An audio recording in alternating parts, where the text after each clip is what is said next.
Au milieu des baigneurs, un homme, protégé de la tête aux pieds, arrose le sable avec minutie.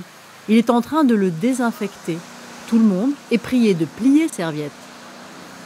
On sera dans l'obligation de partir ou de déménager et d'aller un peu plus bas et puis laisser faire leur travail. Je pense que c'est pour le bien de Cannes. Je pense que c'est toujours important de se dire qu'on est déconfiné mais qu'il faut toujours faire attention au virus. Et avec ces précautions, ça rassure un peu la population. Ce qui est projeté est essentiellement de l'eau de mer, pompée à proximité par cette barge. L'iode qu'elle contient est connu pour être virucide. Mais qu'en est-il du coronavirus ? On entend tellement de choses à la télé que c'est difficile de dire.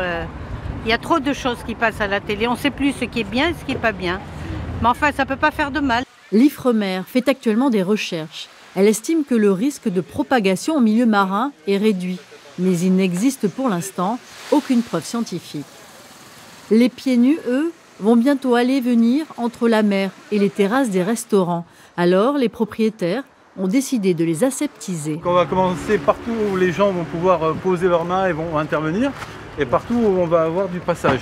L'eau projetée contient également de l'eau oxygénée en infime quantité. C'est un virucide, un bactéricide. Nous, on l'utilise pour justement respecter l'environnement et ne pas intégrer d'autres produits qui pourraient être nocifs. Donc on est vraiment dans le respect total de l'environnement.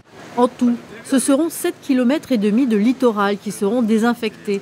L'opération pourra être reconduite si nécessaire, afin de pouvoir mettre les pieds dans le sable en toute tranquillité.